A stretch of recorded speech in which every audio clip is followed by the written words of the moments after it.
Retrouvez mon meilleur ami avec l'APSA, Laboratoire pour la santé animale, l'alimentation conseillée en pharmacie et sur lapsa-lab.fr.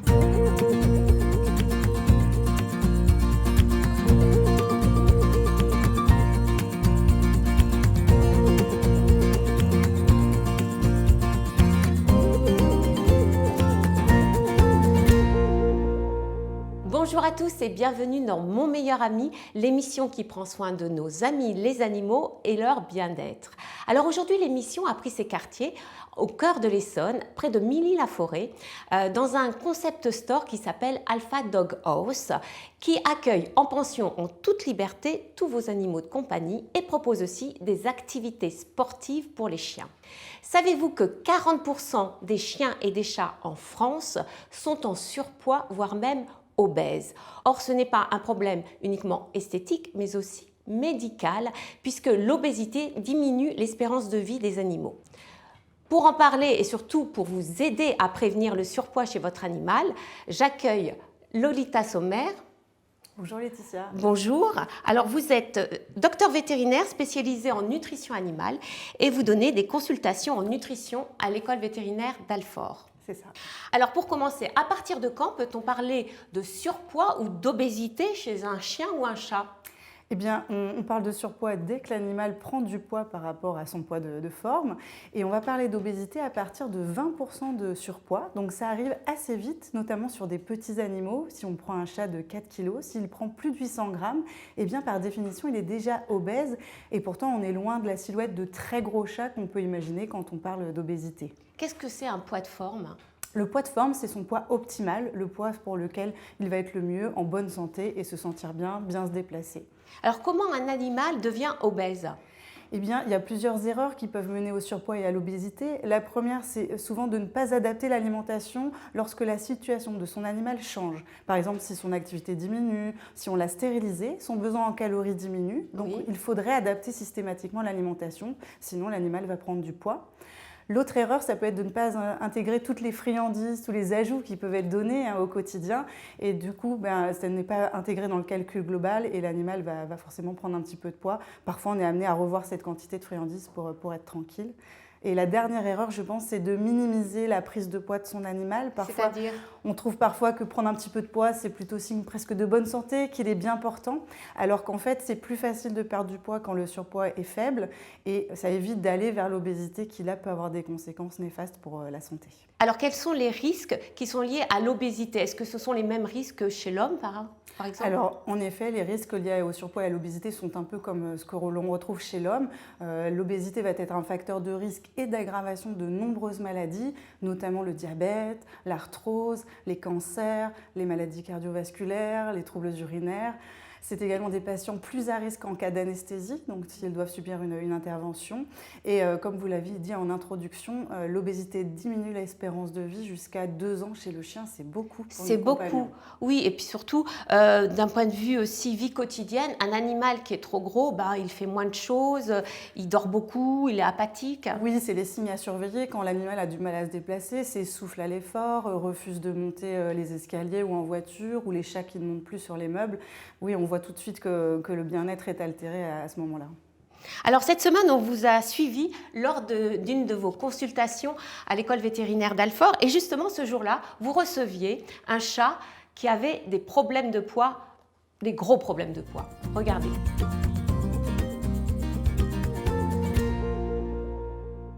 Alors, on est à Presque 6 kg de... 6,2 kg, oui, on va dire 6,2 kg. Ce chat a déjà 2 kg de plus que son poids de forme, donc ça équivaut pour lui à 30% de surpoids. Donc légalement, on parle déjà d'obésité pour Croque-Mou. Dans le cadre d'un animal en surpoids obèse, c'est très important qu'il soit vu en consultation nutrition. L'objectif, ça va être de trouver les aliments les plus adaptés. Donc on va partir sur des aliments thérapeutiques pour une perte de poids. Mais on peut aussi donner d'autres conseils autour notamment de l'activité. Donc pour le chien, favoriser les sorties, adapter l'activité en fonction de ce qu'il peut faire, en fonction de son état de surpoids. Et chez le chat, on peut enrichir le milieu, ce qui est déjà le cas de cette propriétaire qui a beaucoup enrichi son logement pour que Croque-Mou puisse se déplacer déplacer, monter sur des accessoires, jouer, chasser un petit peu avec des jouets. On peut mettre par exemple des croquettes dans des jeux pour l'aider un petit peu à se déplacer, courir après. Donc tous ces éléments vont favoriser les dépenses caloriques et donc le régime. Dans le cas de Croque-Mou, on va viser une perte de poids de 250 à 500 grammes par mois. Et comme il a à peu près 2 kg de trop, on va avoir un régime qui va durer 3 à 6 mois. Pour vraiment arriver en termes de prévention sur le surpoids, c'est d'être très vigilant, de peser son animal tous les mois. S'il est adulte et qu'il prend du poids, c'est pas normal, il ne doit pas prendre du poids. Plus on commence sur un régime, plus c'est facile. Donc il faut vraiment être rigoureux sur ce suivi et aller voir son vétérinaire si le poids de l'animal change. Alors Lolita, la première chose auquel on pense quand on a un animal en surpoids, c'est diminuer sa gamelle. Et là, on l'a vu, non, vous ne diminuez pas la gamelle du chat. Alors en effet, l'objectif, c'est pas de diminuer la gamelle. C'est vrai qu'on pourrait faire maigrir en fait en baissant l'alimentation, mais on va baisser les calories dans ce cas-là et tous les autres nutriments, notamment les protéines, les vitamines. Et en plus, l'animal risque d'avoir faim, ce qui est vraiment pas ni agréable pour lui ni pour le propriétaire. Donc l'idée, c'est de prescrire un régime à visée diététique qui va permettre quand même de conserver une quantité d'alimentation assez importante, mais nous permettre de faire perdre du poids à l'animal. Dans ce régime diététique, qu'est-ce qu'il y a qui fait que l'animal perd du poids? Alors on va utiliser une alimentation spécifique, donc soit industrielle, soit ménagère, vraiment formulée pour la perte de poids avec moins de calories tout simplement, mais une bonne couverture des protéines, des nutriments et effectivement, vous avez raison, plus de fibres, un peu comme chez nous, pour essayer de faire du volume sans calories. Alors là, on intervient quand il y a déjà une obésité. Comment faire pour éviter justement le surpoids de l'animal, en particulier après la stérilisation où il y a un gros risque de prise de poids? Comment gérer l'alimentation? Eh bien, à chaque situation qui change, donc dans le cas par exemple de la stérilisation, il faut adapter l'alimentation. Généralement, on va changer d'aliment, on va aller vers quelque chose de formulé pour les animaux stérilisés et bien adapter les quantités. Et ce qui est très important, c'est de peser son animal tous les mois. C'est ça qui nous permet de voir s'il y a des variations et s'il faut réajuster quelque chose. Alors, ce que j'observe souvent aussi, c'est que les animaux qui sont au régime ont faim, volent de la nourriture. Comment faire?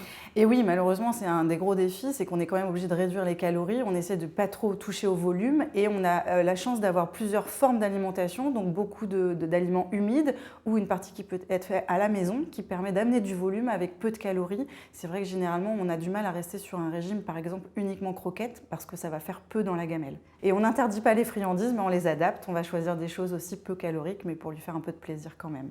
Alors, c'est quoi les friandises peu caloriques? Eh bien, typiquement le yaourt, voire le yaourt 0%. On peut utiliser des fruits, il y a un peu de sucre, mais on en donne un petit peu. On peut également utiliser quelques petites cracottes légères voilà, qu'on peut emmener dans la poche. On adapte en fonction. Alors, régime ou pas, vous savez qu'un animal, quand il est pantouflard, il a du mal à fondre. Il faut aussi une activité physique aussi importante que l'alimentation. Et justement, nous sommes allés voir un cours d'agility. Alors l'agility, c'est un sport en plein essor pour les chiens. Et nous avons été à la rencontre de Maëlle Wolf, qui est championne de France, championne du monde d'agility et coach d'agility ici à Alpha Dog House. Regardez.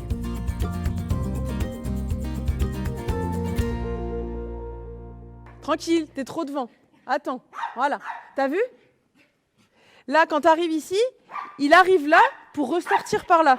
Si, t'es dans sa ligne. Mon métier, c'est coach d'agility. Je fais ça depuis à peu près 6 ans maintenant. Pouvoir passer du temps, de s'éclater avec son chien, de courir, se dépenser, c'est ce qui, en tout cas, me fait vibrer. Non. Là, tu vas prendre le clam, tu vas faire comme si en fait on partait sur l'agility. En fait, ça consiste à faire évoluer ton chien sur un parcours d'obstacles.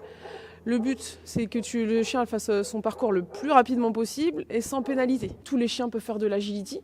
Après, il y a des races qui vont être prédisposées en fait, à la discipline parce que du coup, la morphologie fera que ce sera plus facile pour eux. Je trouve que le coach en fait, va faire attention et être bienveillant. Tous les chiens peuvent se faire plaisir, en tout cas, sur cette discipline. Les chiens courent, font des reprises d'appui, etc. comme nous. Ça va aider en tout cas à lutter contre l'obésité. Tu viens ici et après tu rebascules avec ton corps comme si on faisait un croisé arrière. C'est pour tous les âges. Après on peut commencer, généralement moi je commence pas avant la période de 4-5 mois. On est plus sur de la sociabilisation, sur l'âge où le chiot va découvrir, la relation va se créer avec le maître. Donc oui, tu peux faire un petit peu chez toi, tu peux faire un petit peu en parc, quand tu te promènes, tu peux faire un petit peu d'exercice tout le temps. Et après, tu transposes après sur le club canin, qui pour moi reste la référence. Après, ce qui est fun, c'est de se dire, tu passes dans des tunnels, les sauts, ça reproduit un petit peu ce qui se passe dans une balade pour moi. Et c'est ce qui fait qu'en fait, les chiens, ça les éclate.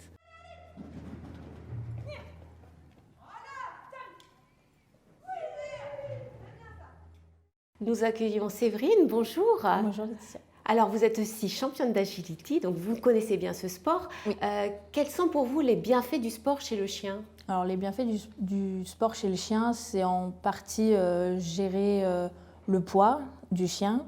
Ça permet un bon maintien des articulations et ça leur provoque une bonne dépense physique et mentale dont ils ont besoin au quotidien. Et oui, ils en ont besoin au quotidien. Est-ce que l'agilité est l'exemple du sport qui vraiment permet de gérer le poids de son animal? Est-ce qu'il n'y a pas d'autres sports? Alors l'agility, oui, il y a aussi le canicross, donc on court avec notre chien. Oui. Il y a aussi le cani-VTT où là, du coup, on est en vélo avec le chien.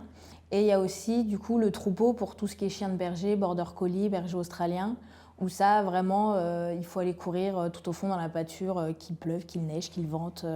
Oui, Là, la donc, condition physique, elle est au maximum. Enfin, je ne vais pas y amener mon chihuahua, c'est sûr. Hein. Non, le chihuahua, non.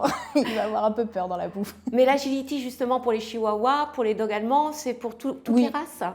Toutes les races peuvent en faire. Après, il y a des races qui sont un peu plus disposées que d'autres. Oui. Mais en adaptant les sauts, en adaptant là où on va les emmener, j'ai déjà vu du dog allemand en faire, du chihuahua, c'est pareil. Les chihuahuas, ils adorent, ils s'éclatent. Quand on met les barres au sol, vraiment, ils adorent ça. Après, oui, c'est vrai qu'un Shetland ou un border collie est quand même plus à l'aise qu'un dog allemand pour faire de l'agility, mais toutes les races peuvent en faire. Alors pour avoir un effet sur le poids, il faut quand même une certaine régularité du sport. Vous conseillez tous les combien de faire du sport à son animal? Pour une bonne régularité, on va dire 1 à 2 fois par semaine, c'est très bien. Oui. Mais en contrepartie, il faut aussi adapter l'alimentation. Il faut adapter aussi, il faut avoir des balades quotidiennes, faire de grandes randonnées en forêt aussi. Il ne faut pas faire que du sport canin avec son chien pour pouvoir gérer le poids de l'animal. On parle des chiens, mais comment faire avec les chats? Comment leur faire du sport? Alors a priori, on ne leur fait pas faire d'agility, pas encore, mais on peut quand même stimuler leur activité. C'est très important, qu'ils soient en surpoids ou pour maintenir leur poids de forme. Et donc ça passe par enrichir leur milieu, hein, leur lieu de vie, grâce à des jeux, des arbres à chats, des endroits où ils peuvent monter ou se cacher. Et également des jeux où on peut cacher une partie de la nourriture qui favorise leur déplacement. Et bien sûr aussi favoriser les jeux avec le propriétaire. Donc quand on rentre à la maison, le chat vient vous voir pas seulement pour manger, on peut faire des parties avec eux et ça favorise une dépense en calories et leur bien-être parce qu'ils adorent jouer. C'est vrai, ils ne demandent pas forcément qu'à manger, ils veulent aussi jouer et être en interaction avec nous et donc il faut en profiter. Merci Séverine, merci Lolita, merci pour vos conseils avisés. Je remercie aussi Virginie qui nous a accueillis dans son petit paradis près de Milly-la-Forêt. De mon côté, je vous donne rendez-vous la semaine prochaine, même heure, même antenne. Et n'oubliez pas votre jeu concours, c'est à vous. Gagnez 1 an de croquettes pour votre animal préféré avec l'APSA, Laboratoire pour la santé animale, en répondant à la question: